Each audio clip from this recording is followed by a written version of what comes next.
A reanudar nuestra eterna conversación. Desde hace un tiempo venimos investigando las leyes esotéricas de la vida, tratando de comprender el destino del hombre.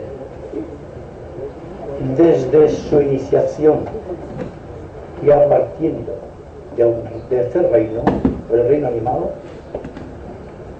hasta la esperanza más plena de liberación del hombre en el quinto reino de la naturaleza, aquel que místicamente se denomina el reino de los cielos. En nuestra conversación del mes anterior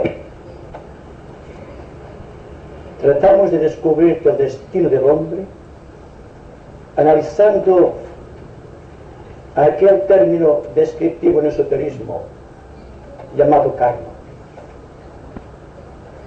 tratando también de descubrir el significado del destino en lo que corresponde al ser humano aquí y ahora, y no siguiendo la historia del pasado con sus tradiciones, ni tampoco las ilusiones del presente que nacen cuando la persona está constantemente pisando hacia el futuro, pero sin tener una imagen clara de lo que ocurre en el presente. Descubrimos así que a medida que la investigación esotérica va penetrando en el mundo de los significados, se va haciendo científica. Es decir, ya no podemos hablar del karma, de la reencarnación, de lo que ocurre después de la muerte, del Devacán, del misterio de los rayos, o de la propia vida de Dios que crea el universo, en los términos místicos del pasado, siendo esta era singularmente técnica.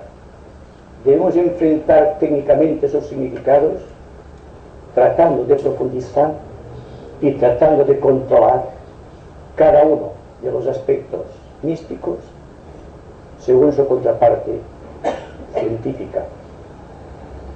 Así nos introducimos en la vida misteriosa del pasado, hurgando la historia y tratando de descubrir cuál era el significado exacto de la historia. Aquellas energías que están creando dentro de la humanidad este afán supremo de liberación. Y así, progresando, estuvimos estudiando la bella leyenda oriental de Krishna y Arjuna. El primero como símbolo del poder creador, lo innominable, lo indescriptible, lo eterno, y a Arjuna como aquel aspecto de Krishna que encarna típicamente tratando de revelar el secreto de la creación. Y para que esta bella leyenda oriental tuviese un carácter científico, nos apuntábamos ya como algo certero, como algo lícito y algo realmente comprobable, según el sentido del principio de gravedad. Este principio que hasta aquí creíamos limitado únicamente al aspecto físico de la vida, pero es una ley universal que la gravedad crea las situaciones kármicas o el destino, ya sea el destino de un Dios manifestado a través del universo, ya sea el destino de un ser humano a través de su cuerpo tripa de expresión, la mente, la sensibilidad y el cuerpo físico, ya sea la envoltura de un átomo en el centro del misterio de la creación, siempre encontraremos la dualidad Krishna y Arjuna, el espíritu y la materia, y como un enlace perfecto de ambos elementos, el alma universal que todo lo vivifica y que a todo les presta conciencia. Dijimos también que el hombre ha perdido la fe en los valores absolutos. Ha perdido, por así decirlo, el aliento de síntesis. Se ha hecho muy intelectual, fruto de este desapego de los valores mortales. Es la materialidad del momento que estamos viviendo. Pero el destino que estamos viviendo como humanidad y como individuos dentro de esa sociedad moderna también puede ser conceptuado en términos de gravedad. El intelecto es un peso de la mente y la fe sin razonamiento es un peso dentro del corazón. Y así lo ha comprendido la religión organizada dentro de todos sus matices descriptivos, y así lo ha reconocido también la propia ciencia, que ya está hurgando en las zonas de misterio que corresponden a la cuarta dimensión. La era pasada se distinguió precisamente por el hábito dogmático de las cosas. Se trató de aprender la divinidad solamente a través del dogma, en lo que al aspecto religioso corresponde, y no fue menos dogmático el aliento científico del pasado. Ambos aspectos de la vida organizada de nuestra humanidad es la comprensión del aspecto religioso en lo que tiene el científico y la comprensión de lo científico en lo que tiene de lo religioso. Lo interesante es que el individuo surja o resurja como ave fénix de sus propias cenizas dogmáticas y se apreste a librar la batalla del tiempo, enfrentando por primera vez en su vida aquello que denominamos inseguridad. Solamente en la inseguridad se halla la liberación del hombre y por lo tanto la liberación de su destino. Pero en un mundo moderno lleno de comodidades y en donde aparentemente la ciencia tenga la última palabra, debemos arrostrar la indiferencia o quizá arrostrar la falta de investigación de muchos seres humanos que están hablando de una nueva era, pero sin haber perdido todavía los estigmas que pertenecen al pasado. Estamos viviendo, creo yo, un momento solemne dentro de nuestra vida psicológica, y se nos presenta, yo creo que ustedes se dan cuenta, una gran alternativa en nuestras vidas que nos obligará a realizar un gran esfuerzo de selección para elegir aquello que corresponde exactamente a nuestra propia era, a esta era que ha sido descrita como la era del tecnicismo y la era de la búsqueda de la propia realidad. Es decir, que cuanto aquí, siempre hablando en términos de karma y de destino, fue considerada una meta, por ejemplo, buscar la resolución de los problemas sociales, siempre a través de motivos de fe, ha sido un fracaso, y ustedes se darán cuenta de ello cuando examinen el estado de las religiones en la actualidad. Y ahora no hay más remedio que la religión se haga científica y aprenda aquello que rehubió constantemente y que constituyó, desgraciadamente, una de las más duras etapas en la vida de la humanidad, aquella etapa de oscurantismo religioso que obligó a Galileo a decir que la tierra no se movía en las prisiones de la Santa Inquisición.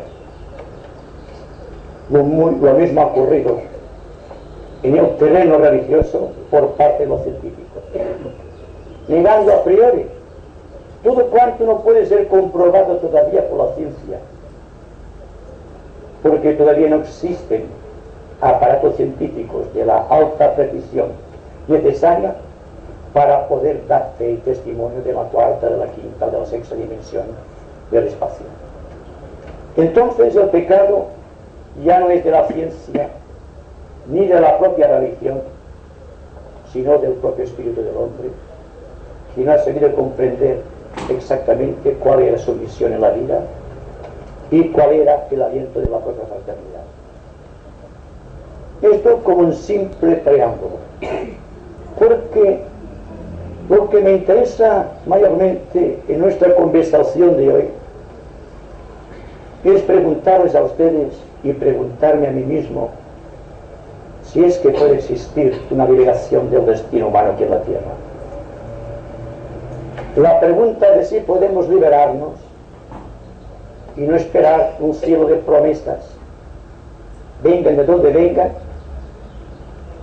y nos ha mantenido dentro de un desconocimiento total de la línea que marca la ejecutoria de la evolución.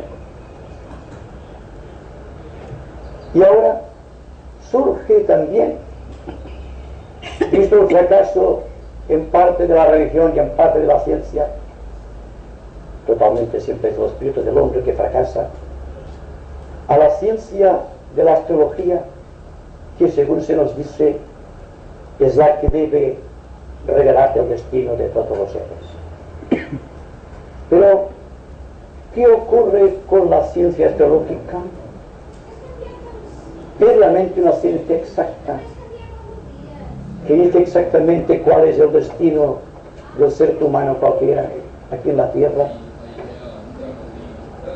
vista la relación que existe entre el momento de su nacimiento en el mundo físico y aquellas poderosas fuerzas ambientales que operaban sobre su minúsculo punto psicológico. Habrá que adaptarse también a los nuevos tiempos. La parapsicología trata de hurgar del secreto de la cuarta dimensión y trata de explicar ciertos hechos misteriosos que ocurren aquí y ahora y que la ciencia todavía no ha logrado descubrir. Dense cuenta, antes de introducirnos algo más profundamente en la ciencia de la astrología, que hay un misterio que descubrir por la ciencia y otro misterio que tiene que descubrir la religión, y es que hay un espacio vacío entre los cuerpos moleculares, de los cuales la ciencia no hace mención, porque es precisamente el equilibrio que nace entre dos fuerzas que están en movimiento aparentemente discorde o fuera del campo gravitatorio de la sustancia. Es aquella rara cualidad que tiene la materia, que tiene el espíritu, de vivir independientemente de las circunstancias dentro de las cuales será sumergido. El espacio vacío, o este punto, este centro de equilibrio que debe descubrir la ciencia, este espacio intermedio debe dar como consecuencia el descubrimiento de las causas de la electricidad. Hasta aquí la ciencia solamente está traficando, por así decirlo, con unos ciertos efectos, y no podemos quejarnos de lo que la ciencia ha descubierto a través de la electrónica. Singularmente la ciencia descubrió a través de medios técnicos aquello que constituye dentro del campo espiritual lo que llamamos poderes psíquicos en el hombre. Dense cuenta que la radio es la clara audiencia que posee el ser humano, la contraparte física de la clara audiencia. La televisión es la demostración de la clarividencia tal como existe en el mundo espiritual del hombre, siendo la telegrafía sin hilos el campo que está en relación con la telepatía. Por lo tanto, la ciencia ha investigado mucho en el terreno de la electrónica, pero todavía no ha descubierto la causa que produce todo un fenómeno. Descubrir la electricidad o la causa de la electricidad es descubrir el misterio de la vida organizada en la sustancia. Es comenzar a descubrir aquella zona vacía entre dos hemisferios en oposición aparente, entre dos campos aparentemente separativos, como puede ser un polo positivo y un polo negativo. Pero ¿acaso no es la luz el resultado del contacto de dos polos distintos, que no son diferentes y antagónicos sino complementarios? Y ahí entonces lo que la nueva era puede reservarle al espíritu científico de nuestros días. Pero en el campo de la religión, y singularmente yo diría en el campo de la psicología moderna, existe también un campo neutro entre las fuerzas de la evolución psicológica del hombre, que constituyen un centro de equilibrio y un centro de paz. Y es precisamente este centro de paz, su descubrimiento y su expresión en el tiempo, lo que creará en el ser humano la liberación de su destino. El karma es algo que no pertenece al ser humano, es algo que posee peso, es la parte que Krishna voluntariamente desprende de sí para crear, sea un universo, sea el cuerpo físico de un hombre o una raza humana. Es algo que por su propia densidad está atrayendo a su campo de confluencia ciertas energías que un día analizaremos más extensamente, que producen todo cuanto hemos realzado. Entramos así en el campo de los grandes constructores del cosmos, aquellos poderes inteligentes capaces de crear la sustancia partiendo del éter, capaces, por tanto, de dar vida a la cuna partiendo del principio creador de Krishna.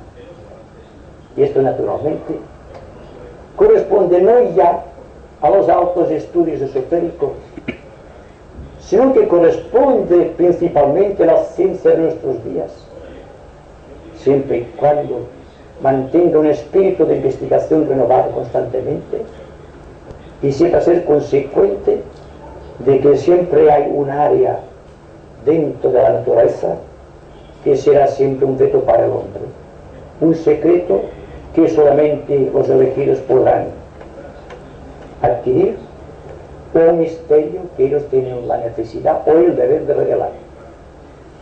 Y así nos introducimos en el campo de la iniciación, o, si ustedes lo prefieren, de la liberación de las características del hombre que realmente busca llegar a este centro de equilibrio que sabe y adivina en el interior de su ser. ¿Qué podemos construir entonces partiendo de este punto? Desde este punto psicológico que llamamos Apuna, o llamamos nuestra pequeña personalidad humana, en relación con la revelación del misterio de la paz que existe dentro del corazón, o en relación con aquello misterioso que existe en toda cosa nacida y que aparentemente es la causa de la vida, la causa de la progresión de la naturaleza del hombre, buscando una meta o un destino que desconoce pero que adivina y persigue. Así, yo estoy seguro de que ustedes que están aquí y están participando juntos de una misma búsqueda y de un mismo ideal, están introduciéndose sin darse cuenta dentro de estas zonas de misterio que, una vez descubiertas, nos dan la clave de la vida espiritual. De la misma manera que el científico al descubrir las causas de la electricidad sabrá cuál es el destino de cada una de las moléculas que constituyen el cuerpo físico de un ser manifestado. Entonces, ya no vamos a discutir la existencia de los espacios intermoleculares o interespaciales cuando se refiere a los grandes astros del firmamento, pero partiendo siempre de que somos un ser progresivo y que forzosamente debe estar progresando constantemente hacia ciertos niveles que ahora están más allá por encima de nuestro entendimiento. Lo ideal es seguir el aliento de la búsqueda sin tratar de buscar ninguna perspectiva y sin crear ningún punto de llegada. Habida cuenta que toda meta constituye, si bien una progresión, también un punto de retroceso, un punto de quedar perdidos sin movimiento en la inmensidad de nuestro espacio espiritual. Si ustedes están aquí ahora y se dan cuenta de que algo sucede dentro de su ser, si se sienten en paz y en recogimiento místico, si la idea de su yo ha prácticamente desaparecido de su conciencia, es la prueba evidente de que ustedes se han situado dentro de este sagrado retiro de paz que es el propio ser, allí donde vive Krishna. Y por lo tanto, todo cuanto existe a partir de ahí es tratar de mantener a Krishna a fin de que el destino, el karma, se vaya disolviendo por la fuerza misteriosa del propio Krishna, el cual, habiendo llenado el universo con un pequeño fragmento de sí mismo, persiste en la inmensidad. ¿Se dan cuenta de que nuestro destino es tan poca cosa en relación con la inmensidad del espacio o la inmensidad del tiempo? ¿Para qué le asignamos tanta importancia a este pequeño ser que somos? El karma, el destino, lo que marcan las estrellas, es algo simplemente anecdótico, algo que ocurre en el tiempo y que por lo tanto está sujeto a la ley cronológica del tiempo. Pero aquello que ocurre en la eternidad todavía no ha podido ser registrado, ni seguramente no puede hacerlo hasta pasadas muchas décadas. Lo interesante en todo caso es darse cuenta, ya refiriéndonos concretamente a la astrología a la que me he referido, que al igual que en los templos del dios Apolo había en el frontispicio a la entrada, en el dintel, aquella sagrada máxima de hombre, conócete a ti mismo, asimismo, en las escuelas misteriosas o de misterios del pasado iniciático, en lo que se refiere a la astrología, había esta máxima sagrada: las estrellas inclinan pero no obligan. ¿Se dan cuenta? La influencia de las estrellas pertenece a Arjuna, en tanto que aquella fuerza que puede desviar del curso de las estrellas pertenece a Krishna, y es Krishna la meta del ser humano. Una posición planetaria tal como está la mente y el corazón del hombre actualmente se cumple fatalmente porque las estrellas tienen más rigor que la propia voluntad del hombre. Pero ¿qué ocurrirá cuando el hombre penetre en las zonas de sí mismo donde no existe gravedad y por lo tanto no existe materia fin para materialización o para surcar la vida del espacio en forma, digamos, sustancial? La substanciación siempre es karma, es destino. La ascensión, dense cuenta el término místico, es siempre síntoma de liberación.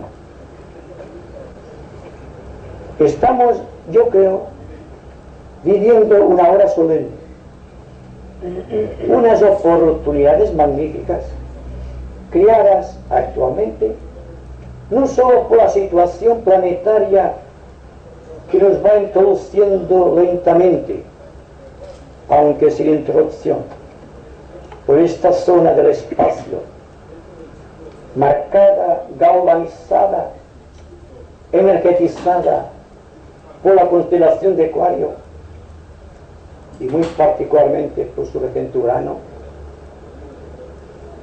que nos obliga a ciertas reorientaciones a las que no todo el mundo se sujeta. Ahí está todo el poder gravitatorio. ¿Sabrá el hombre comprender el mensaje de las estrellas y al propio tiempo sentirse libre de la influencia de las estrellas? Esta es la cuestión, el to be or not to be de Hamlet. En todo caso, se trata de una reorientación de actitudes que no se refiere a los altos ideales que cada cual podemos sustentar, sino a la vida cotidiana con todos sus problemas y sus dificultades.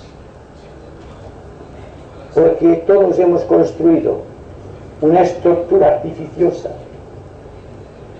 con los retratos de un pasado inconsumado en nuestro corazón y unas grandes ilusiones hacia el futuro. Ya estamos situados aquí en el centro de una cuestión entre un pasado inconsumado, un presente incomprendido y un futuro irrevelado debido a la incomprensión del presente. Entonces es lógico que se afirme el destino en nosotros y que actúe el karma con todo su rigor y toda su intensidad. En todo caso, dense cuenta de algo realmente importante y que siempre tengo a bien repetir, y es que ustedes se encuentran aquí ahora por algo que pertenece a un destino superior o a algo que una vez comprendido intensamente puede ser el origen de la liberación del destino humano que cada cual debe soportar y que cada cual debe cumplir. En todo caso, dense cuenta de algo fundamental. Ustedes están recogidos en silencio, están siguiendo atentamente algo que no puede ser probado y sin embargo persisten como Krishna persiste siempre.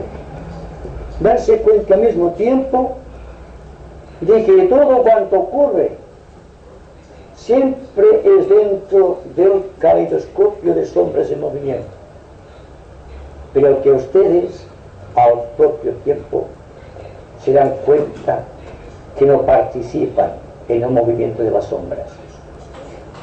Ahí está el principio de la liberación del karma. Dicho tal como Krishnamurti dice, podemos observar algo aparte de nosotros mismos. Podemos hacer como Krishna, que contempla su universo como algo aparte de sí mismo. O podemos hacer como recomienda Cristo, vivir en el mundo sin ser del mundo. En todo caso, siempre es la bella leyenda oriental de Krishna y Arjuna la que mueve todo el engranaje del sistema cósmico relacionado con el ser humano. Y ahora llega el momento de la gran decisión, de preguntarse: ¿seré capaz de contemplarme a mí mismo como algo aparte de mí mismo?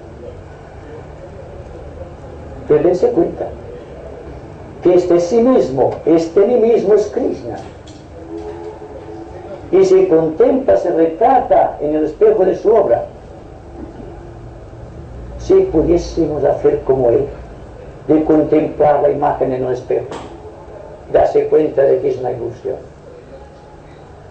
ya estaríamos en el principio, en la rectitud inconmensurable, que una vez reconocida en mente y corazón, debe depararnos la liberación. En todo caso, siempre es el principio físico o el principio psicológico de gravedad el que ha sido vencido. Nos apartamos de la gravedad y como tenemos menos peso, por así decirlo, estamos aquí y no estamos en otra parte. Esta es la prueba más grande que ustedes pueden darse a sí mismos de que realmente una parte considerada de Krishna está orientando a Arjuna, o que una gran parte de Arjuna está penetrando raudamente en el corazón de Krishna.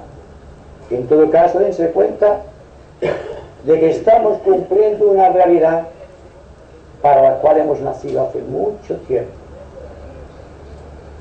Y no hay que prolongar más la agonía del yo, ligándolo siempre al contexto de la sustancia que nos envuelve.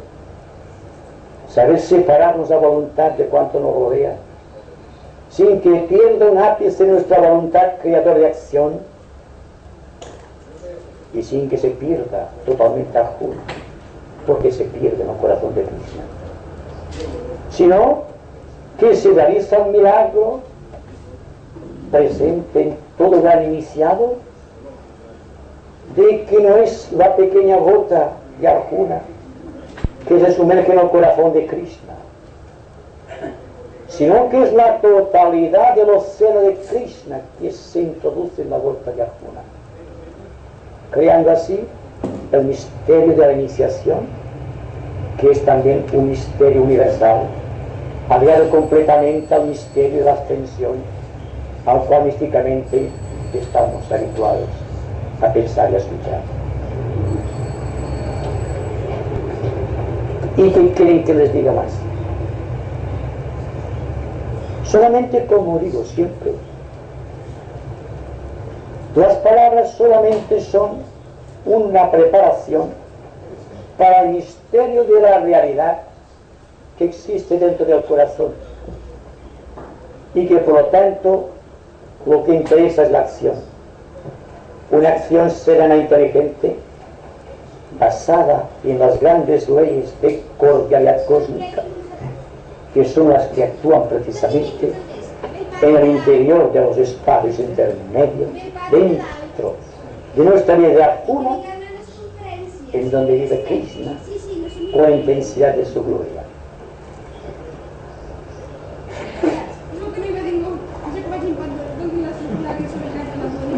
Ya tengo ya para decir, pero a ver si va a salir. ¿Puedo hacer la pregunta? Sí. Sí. Bueno, pues yo precisamente esto lo iba meditando esta mañana, de que el hombre verdaderamente se ha creído que era un Dios, pero no ha sabido lo que era Dios. Porque si hubiera sabido el hombre lo que era Dios, entonces seguramente que no estaríamos como estamos, porque el hombre siempre mira de perfeccionar al mundo a través de vosotros, que lo perfeccionen, pero no hemos sabido nunca perfeccionarnos a nosotros. Al no hacer eso, no hemos podido nosotros evolucionar más. Entonces las mentes se han quedado a un nivel de ciencia, de religión, que no ha podido traspasar otro valor, otra dimensión, porque su mente ha quedado a un nivel. Si el hombre hubiera sabido en sí lo que es Dios, o si supiéramos verdaderamente lo que es Dios, entonces podría, a mi entender, haber hecho una otra dimensión en su mente, hacer contacto con otras, con la mente universal, y entonces sí que podría la ciencia y la religión hacer la nueva era. Como igualmente en la astrología, a mi entender, siempre que se tenga este nivel de conciencia, nunca podrá traspasar más arriba y no podrá hacer contacto, porque para mí Krishna manifiesta la estrella, cómo la debemos de cortar para pulirla, nuestro diamante, y entonces solamente es esta la realidad de la Maya, de lo que decimos, porque todo lo demás es lo que tú has dicho. O sea que solamente he querido hacer mención aquí de que nuestra liberación para mí depende solamente de que el hombre conozca en sí lo que es Dios, y lo demás vendrá por sí solo. ¿Te parece? Sí, sí. Parece que han hecho un poco de interés que lo he meditado esta mañana, pero que me ha venido muy bien sí. ahora decirlo. Hay que darse cuenta de que lo peor que puede hacerse en la vida es trazarse un programa. Desdichadamente, tanto la ciencia como la filosofía como la religión han trazado un programa y están viviendo por el programa establecido. Es como si dijésemos que han construido una estructura y están dentro de la estructura. Entonces el campo de Krishna, que es exterior viendo el interior, ha quedado en un impasse o sea, ha sido establecido en la frontera. Entonces es lo que ocurre con el movimiento social moderno, con sus grandes grupos políticos, religiosos, científicos, económicos, etc. Son estructuras con un programa, y naturalmente en el tiempo el programa va muy bien porque se extiende en forma horizontal, pero cuando hablamos de Krishna, la vida espiritual, el proceso es vertical. Cuando el proceso vertical va en forma paralela o en forma, digamos, más bien siguiendo el aliento de lo que se ensancha en el mundo horizontal, se crea la figura mística de la cruz. Pero dense cuenta que la figura mística de la cruz, tal como solemos representarla, por lo que nos han dicho, por lo que hemos estudiado, por la tradición, es siempre la imagen de la agonía del hombre. ¿Qué pasará? Ya entrando en los cauces de la nueva era, cuando el hombre se sitúe no a un lado de la cruz, el vertical que lleva a Dios, o el horizontal que es el servicio humano, que esté situado en el centro de la cruz, se convertirá en la rosa mística de los Rosacruces. Así lo manifestaron constantemente aquellos sabios iniciados desde el momento mismo en que fue instalada la orden, diciendo: la cruz es siempre el símbolo del destino, pero la rosa, que está en el centro, está más allá del destino, porque está unificando todo lo que es de Dios y lo que es de los hombres. Hay un centro de equilibrio que es precisamente el centro de equilibrio al cual nos hemos referido antes. Es precisamente la imagen pictórica, que diría mejor mística, de los grandes iniciados mayas, los caldeos, los egipcios, con su conocimiento tan profundo de la astrología, que supieron distinguir no solamente la posición de los astros, sus figuras geométricas en el espacio, sino que os hablaron de aquellos centros de luz en el espacio no ocupado por cuerpos celestes, y que por tanto introducían a los iniciados de la astrología en la astrología esotérica, la astrología de Krishna, y no la astrología de Arjuna. La astrología de Arjuna es el brazo horizontal de la cruz. La simbología de Krishna está en el brazo vertical. Pero ¿quién reconciliará lo espiritual y lo material? Solamente el Dios absoluto, que está por encima de Krishna y Arjuna, que ve el principio y el fin,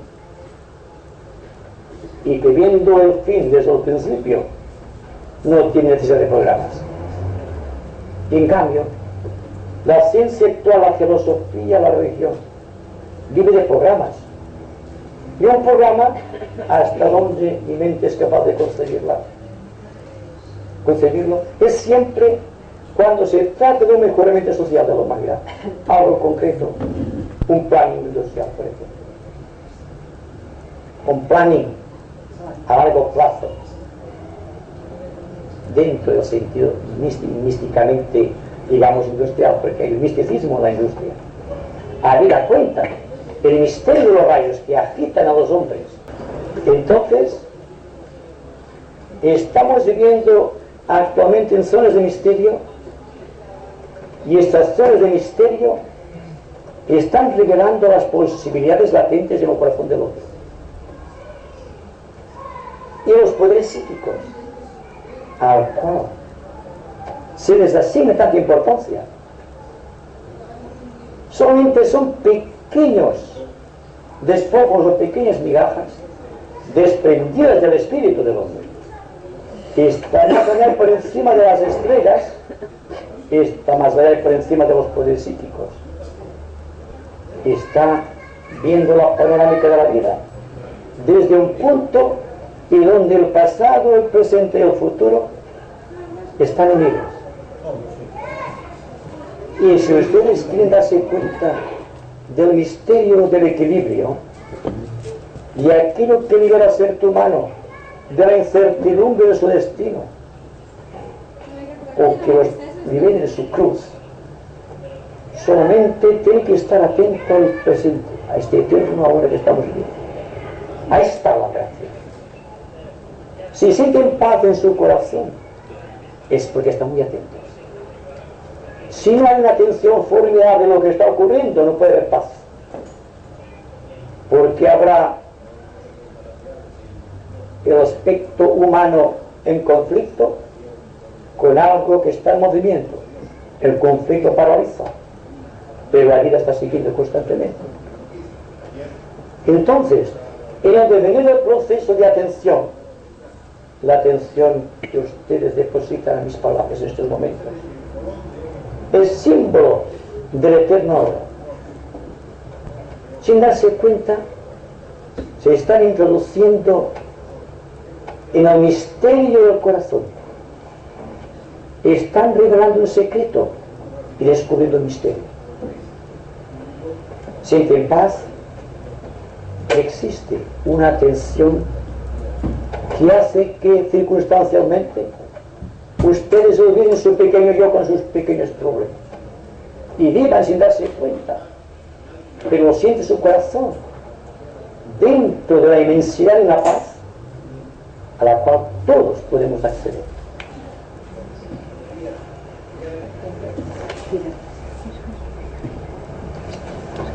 Entonces estas ansias de libertad que hay en la humanidad empiezan a tener contacto con el mensaje y el valor de las estrellas. Y entonces cuando nosotros estamos aquí con esta paz nos liberamos del caos. Bueno, las estrellas tienen su valor, aunque solo fuese en un aspecto meramente físico, la gravedad de que el cuerpo celeste está actuando, está gravitando sobre zonas de gravedad que puede ser nuestro planeta o nuestra pequeña vida humana. Pero lo interesante es saber reaccionar, porque solemos decir: tengo mal aspecto de tal astro y tengo un buen aspecto de tal cuerpo celeste, sin darse cuenta de que para Krishna no existe el bien ni el mal, y que por lo tanto no existe un buen aspecto ni malos aspectos. Existe simplemente un momento en el tiempo que hay que tratar de vivir con toda la plenitud del ser, porque solamente cuando hay esa plenitud de ser en un momento es cuando hay liberación. Naturalmente, que es entonces que podemos decir: solo existe un momento en el tiempo que realmente tiene su importancia, es ahora. Si este ahora tiene importancia, hay que asignársela. Y la asignación de la importancia que asignamos a este momento puede ser el punto de partida para la liberación de nuestro destino de sufrimiento aquí en la tierra. Y eso compete no solo al individuo, como aspecto individual, sino que abarca todos los sectores de la sociedad humana. Y cuando dentro del corazón se siente la compasión por un estado de conciencia ajeno, es que sutilmente nos hemos introducido en uno de estos resquicios de paz que posee nuestro corazón. Cuando hay compasión, la mente deja de actuar. Cuando hay paz, ¿dónde estamos? Cuando hay equilibrio de valores fundamentales, no hay problema. El problema humano surge cuando hay un desequilibrio individual. Y cuando existe un desequilibrio social, viene la guerra. La guerra siempre es la lucha entre sectores distintos, aunque en el fondo persiguen idéntica realidad. Las fronteras que separan las naciones, ¿qué son en su esencia? Sino aspectos distintos de la misma realidad. ¿O acaso el agua, los mares, que aparentemente separan los continentes de la tierra, han separado las moles pétreas que constituyen su osamenta? Todo es realmente un efecto de perspectivas. Y como que el ser humano vive de perspectivas, está luchando contra los demás. Se lucha simplemente por una pequeña perspectiva, y como cada cual tiene su perspectiva, está luchando constantemente. Solamente cuando el individuo no cree ningún programa, ni cree ninguna perspectiva, hay la posibilidad absoluta de acción social, dentro de la cual la palabra fraternidad no sea simplemente una palabra, sea una acción. Yo creo que estamos introduciéndonos progresivamente dentro de la línea de una acción social, una acción social que debe arrancar de un centro de equilibrio. Y este centro de equilibrio es siempre el reconocimiento de que este ahora que estamos viviendo y que vivimos constantemente es el aspecto principal de la vida. Es como si nos hubiésemos situado en el centro de la cruz y nos hubiésemos convertido en unas rosas.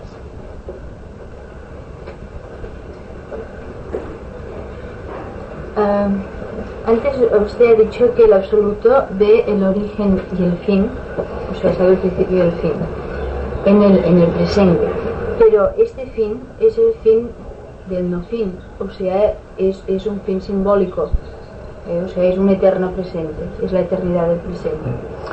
Podríamos decir que Krishna ve desde el final el principio de Arjuna, ve su progresión en el tiempo. Pero como Krishna no solamente es el símbolo del ser humano, sino que es también el símbolo del propio Dios creador, podríamos decir que el Dios creador ve desde el fin al principio, o del principio al fin de un universo. Pero existe ya, no es un programa, está todo hecho. Es muy difícil de precisar algo absolutamente místico con términos intelectuales. Pero dense cuenta de que la vida del ser humano, la vida de un universo, la vida de una galaxia, están programadas en el tiempo. Por un factor que está más allá del tiempo. Y que por lo tanto manipula el tiempo por medio de su voluntad. Sabe lo que va a pasar. ¿Y qué pasa cuando el que está viviendo en el tiempo Arjuna se pone en contacto con aquel ser que lo sabe todo acerca de sí mismo? Automáticamente se libera de su destino. Y ustedes preguntarán, pero liberarse del destino es dejarte al destino a merced de los demás.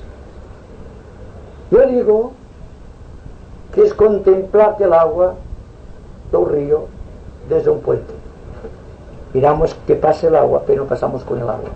Y sin embargo la vemos. Estamos tocando aquella realidad. Si vemos nuestro destino aparte de nosotros mismos, aquello sucederá en el tiempo, pero no afectará a mi conciencia. Ahí está la parte práctica de la leyenda de Krishna y Arjuna.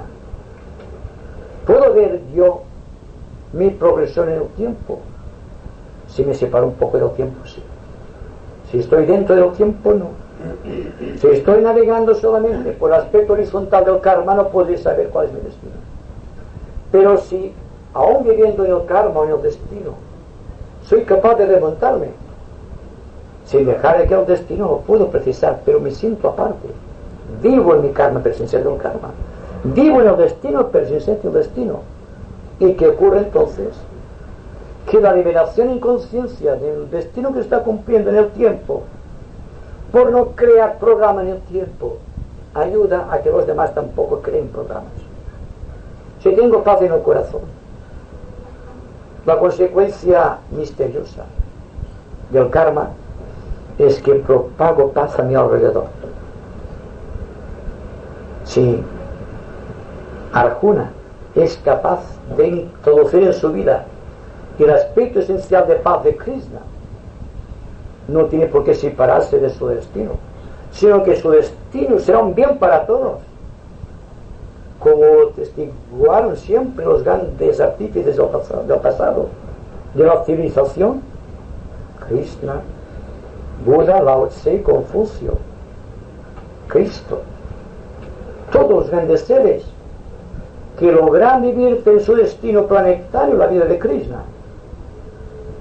Bien, se acaba aquí la idea equivocada que tienen muchas personas, que creen que librarse su destino y dejarlo todo, porque yo no preciso de mi destino, sin darse cuenta que de mi destino forma parte del destino de la humanidad. ¿Qué pasa entonces con este misterio? Pues simplemente que la parte de Krishna que haya sabido introducirte en mi vida como Arjuna será un patrimonio y una bendición para los demás. Simplemente esto.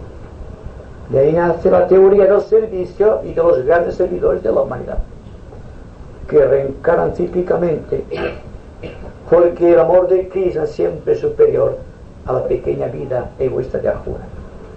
Y por lo tanto, hay un complemento entre las estrellas que rigen un destino y la capacidad evolutiva de la conciencia que reorienta voluntariamente este destino, llevando siempre hacia la liberación, no solo de su conciencia como entidad individual, sino la liberación de todo cuanto está dentro de su campo, de su órbita planetaria como karma, como destino. Y ahí hay una gran y profunda expresión de lo que significa el deber social o el dharma planetario. Y la pregunta eterna: ¿qué voy a hacer cuando me haya liberado? ¿Qué hará Krishna cuando se haya liberado? Vivificar constantemente a Arjuna, porque Krishna se está liberando mediante el crisol de lo absoluto, y Krishna se está liberando en el tiempo. Pero en esencia, ¿cuántos estamos aquí? Estamos introduciendo constantemente la vida de Krishna dentro del destino de Arjuna, y sin darnos cuenta nos estamos liberando, porque sin darnos cuenta estamos redimiendo la materia, estamos redimiendo la sustancia, estamos convirtiendo la sustancia de nuestros cuerpos en luz, que es el destino de los dioses creadores. O sea, que hace falta o sea, a Arjuna le hace falta un desequilibrio de momento mientras él no haga contacto con Krishna. O sea, porque de momento es el acicate que le sirve para la evolución, pero una vez ya ha contactado con Krishna, ya, claro, exacto, el desequilibrio desaparece. El desequilibrio de los brazos de la cruz mística indica siempre una paralización del poder ejecutivo del yo, y siempre dejar el destino en manos de las estrellas. Entonces, cuando el individuo es consciente y se da cuenta de que está en desequilibrio, forzosamente debe preguntarse la causa, y la causa es buscar qué es lo que produce el desequilibrio, y se da cuenta de que cada uno de los órganos de su cuerpo reacciona entre sí, que las parcelas de su entendimiento emocional están reaccionando entre sí también, y que no tiene paz en su mente porque las ideas luchan entre sí dentro de su conciencia. Por lo tanto, cuando existen campos gravitatorios distintos dentro de una misma entidad psicológica, se produce un desequilibrio que trae como consecuencia el sufrimiento. Y el sufrimiento, por esto se le llama el gran maestro de la vida, porque es la única referencia que tiene el ser humano de que se está escapando, se está eludiendo el mandato de Krishna o de la parte espiritual de sí mismo. Y naturalmente llega una etapa en su vida en que el sufrimiento rebasa en su crisis espantosa, cuanto el corazón humano es capaz de soportar. Y entonces es cuando viene la búsqueda del yo, la búsqueda de Krishna. Existe la desolación o la noche oscura del alma, como lo definen los místicos. Existe algo que nada en el mundo ni nadie te puede solucionar. Entonces existe la salvación, el tesoro de la gracia.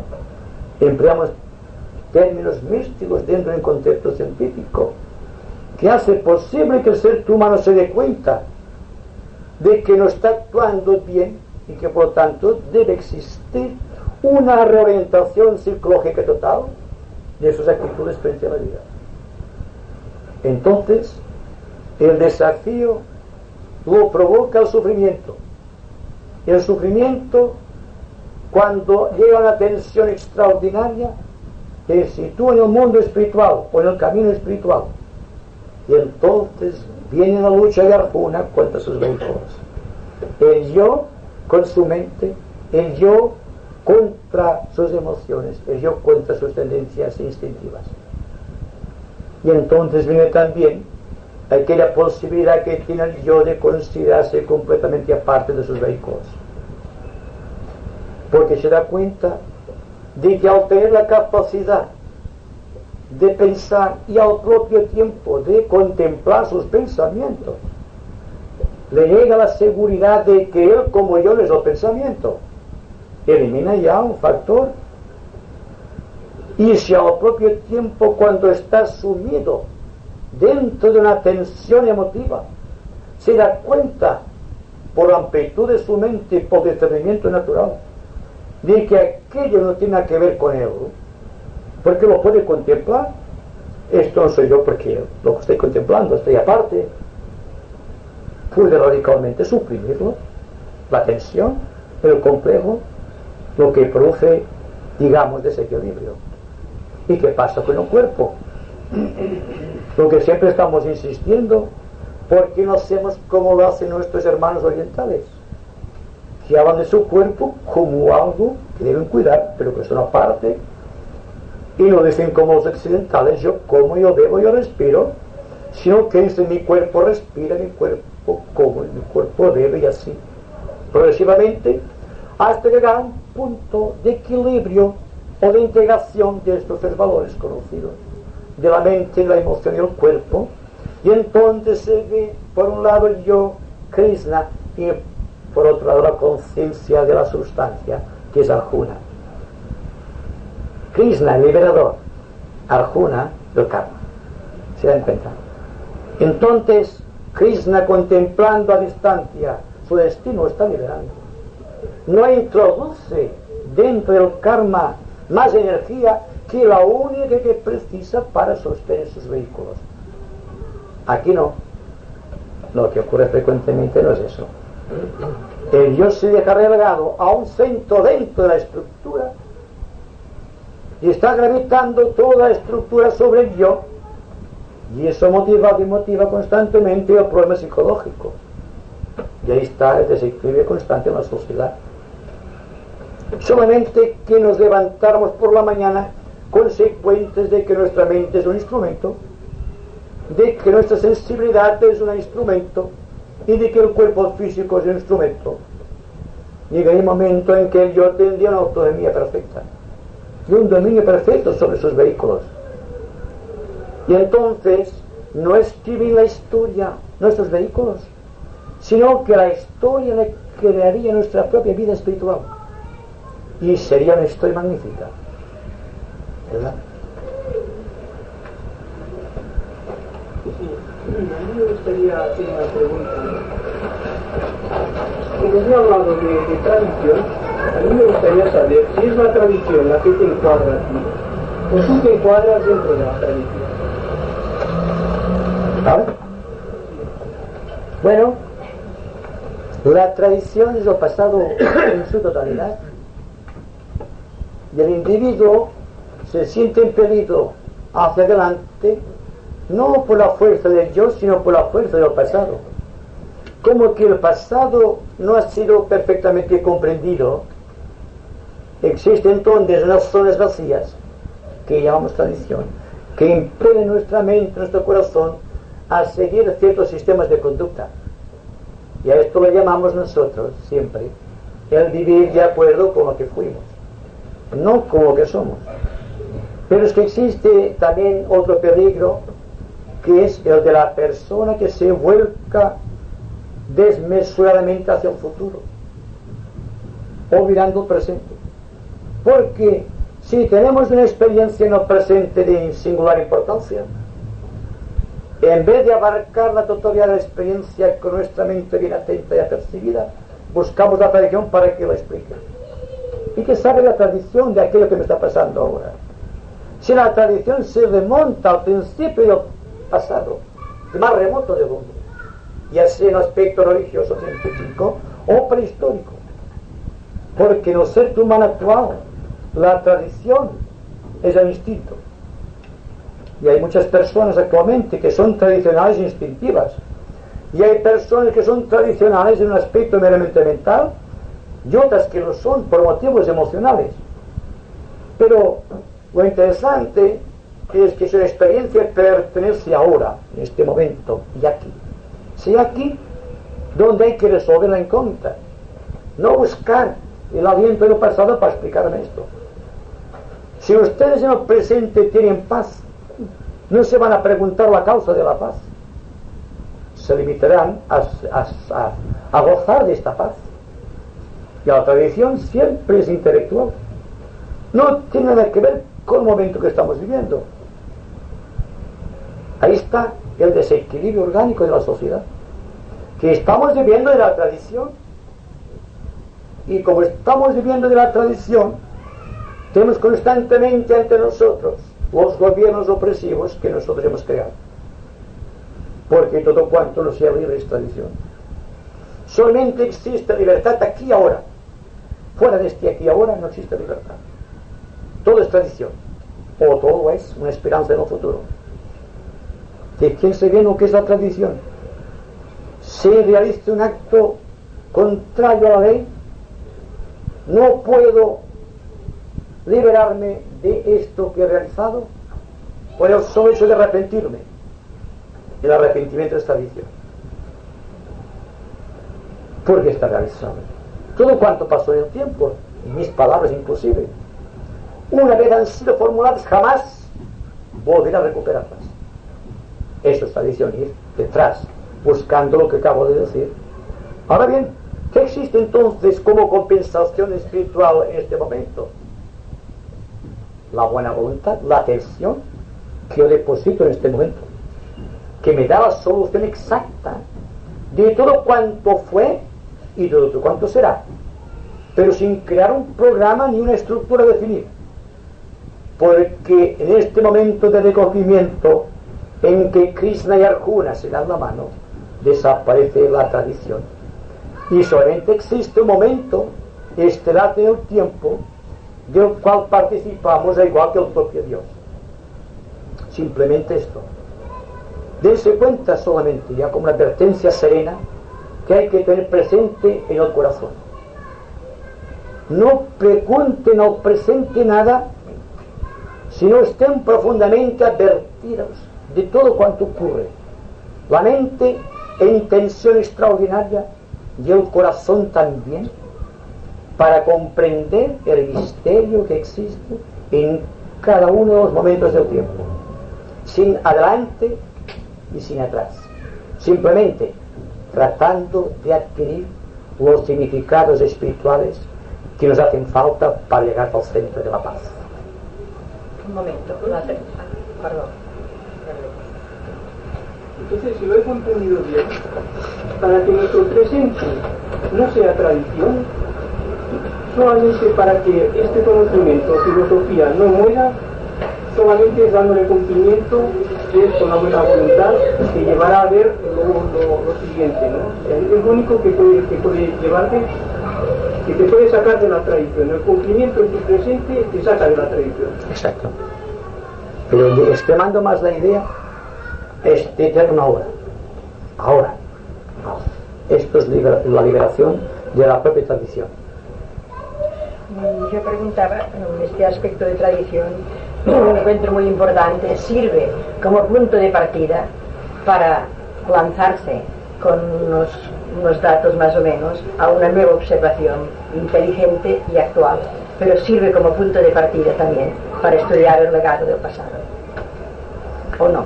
¿O puede cargar un poco entonces la conciencia actual? La historia es tradición, pero no podemos decir que no creemos incesantemente historia. Una cosa es que yo diga que hay que olvidar cuánto pasó, porque lo que estoy viendo ahora está completamente dentro de un marco distinto de lo que creo que haya circunstancia.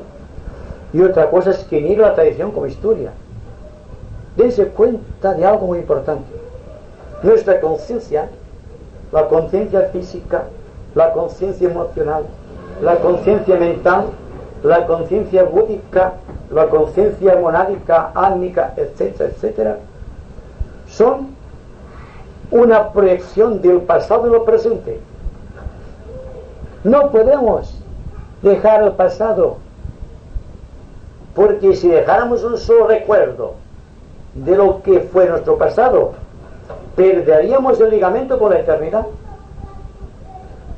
porque llegamos a un momento en que todo cuanto estamos viviendo, todo cuanto estamos reproduciendo, aparte de que no vivimos en el eterno ahora, es reproducir algo que hicimos. Lo que me refiero es que, contando con esto que ya es tradicional o recuerdo, algo cronológico que pasó, mi preocupación sabiendo esto es que el presente tiene la importancia fundamental, Porque sin hacer conciencia de lo pasado, cogeré lo pasado lo mejor para aquella experiencia. Pero mi conciencia está libre de aquello. Cuidado, estoy utilizando unos vehículos que he creado en el tiempo. Y por lo tanto, en el tiempo deben ir exteriorizando todo cuanto dejaron de hacer o cuanto dejaron de percibir por falta de atención. Y entonces, si se reproduce tradicionalmente algo, es porque aquel algo constituye un lapsus o vacío en una etapa anterior. Pero, ¿qué sucede si ahora en este momento estoy completamente abierto a lo que está ocurriendo? Con toda la integración de mi ser, sucede simplemente que si negara el pasado y si negara las perspectivas del futuro, estoy viendo todo esto en este momento. Me refiero exactamente a esto.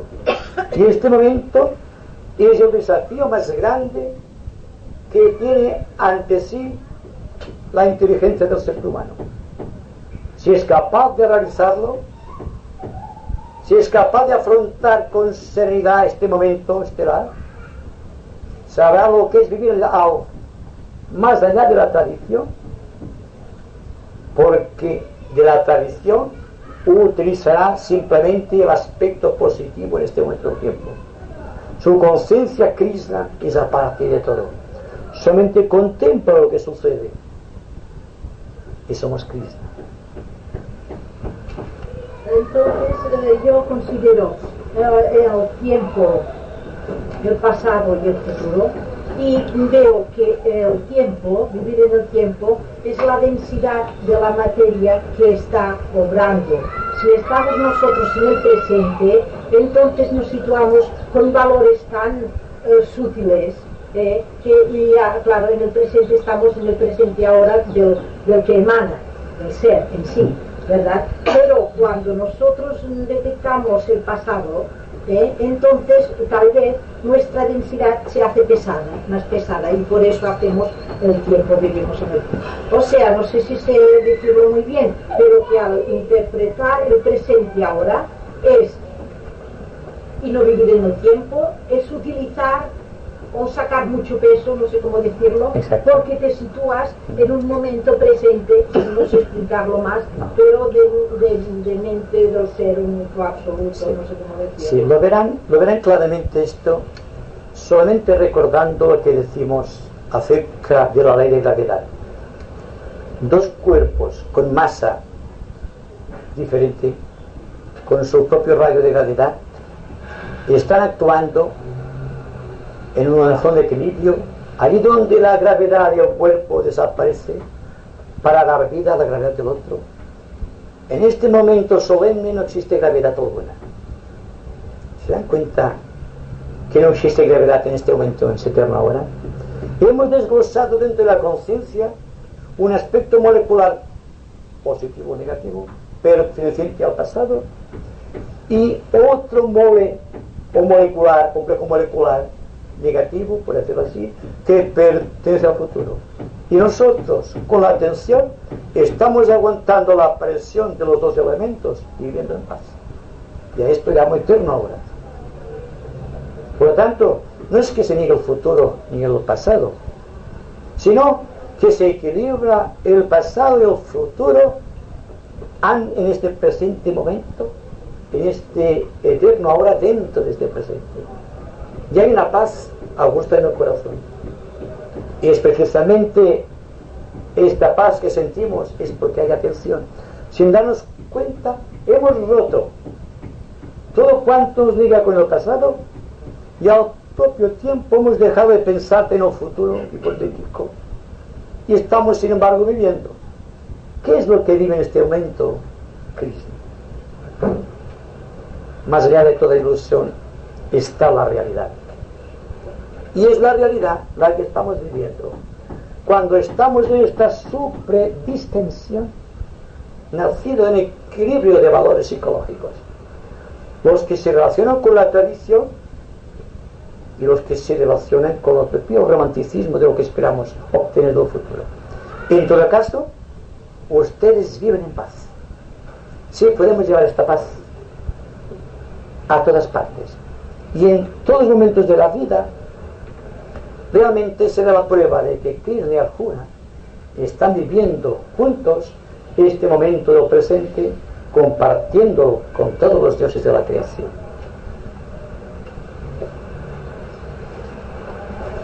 Me parece que hay demasiada ya.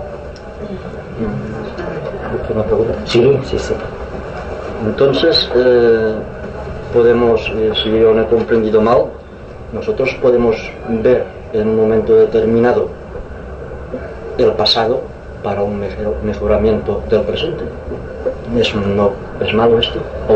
Bueno, eso depende del punto de vista del observador. Si, siguiendo la teoría de la cruz, podemos sostener la idea de que un brazo vertical se levanta sobre un horizontal, podemos decir que situando ambos lados de esta vertical en relación con la horizontal un triángulo, veremos que la elevación, el equilibrio que tenemos en este momento nos permite avisorar una zona profunda del pasado más otra zona profunda del futuro, porque estamos fuera del tiempo. Dense cuenta, es la elevación, es esto.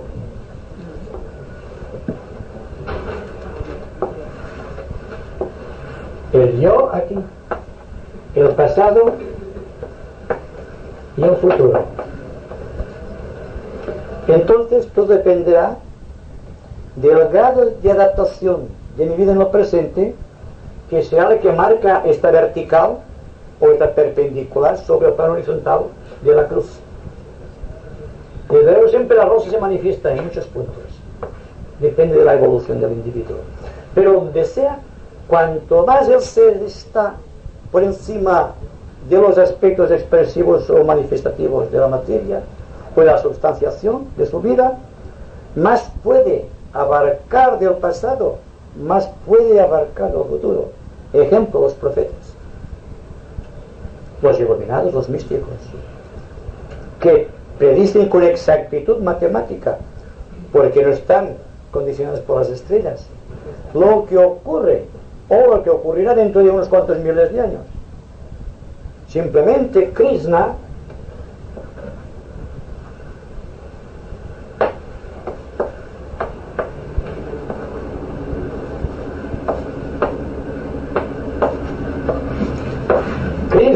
es el que está elevando la visión constantemente, y Arjuna se limita solamente a observar la obra de Krishna. Si puedo abarcar, por ejemplo, a través de la verticalidad una zona de tiempo X, unos miles de años, igual será adelante que atrás. En todo caso, siempre se revela la figura mística del triángulo equilatero.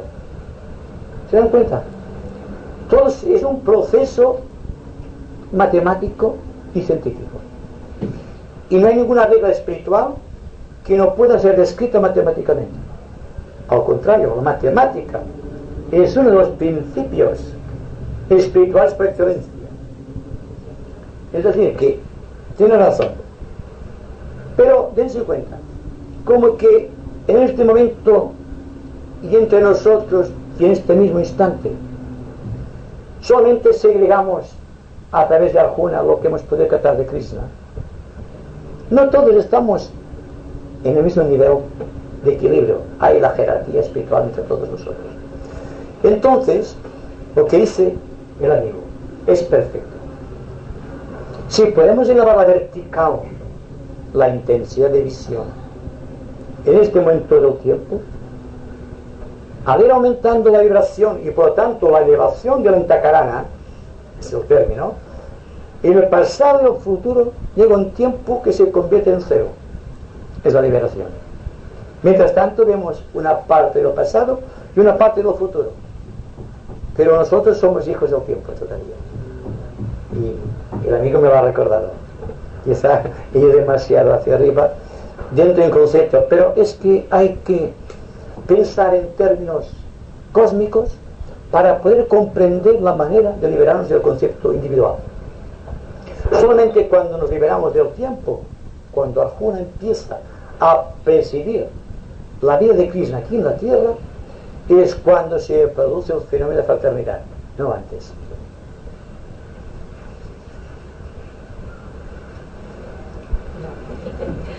¿Se casan? Un poquito más. Hablando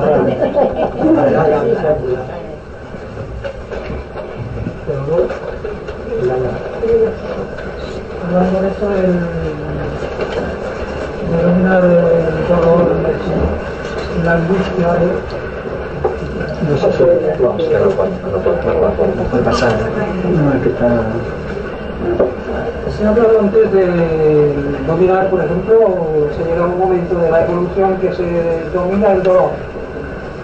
Entonces yo quería preguntar si dado de que hay ciertos yogis o incluso personas que no tienen una revelación simplemente por un conocimiento bastante profundo del mecanismo, los mecanismos cerebrales, o han llegado a dominar el dolor explotando esa capacidad que tiene nuestro cerebro. Entonces yo creo que cabría preguntar si esto entonces se puede reducir a un conocimiento y a un control de esos resortes tan todavía enigmáticos de nuestro cerebro, o es que tiene que intervenir Krishna, es decir, lo superior, y entonces él es el que tiene la llave para esta cosa, o es simplemente una cosa sin acudir al misticismo, sino una cosa de tipo científico y de autodominio, ya que hay ciertas personas que llegan a esto. Y entonces no sería, en este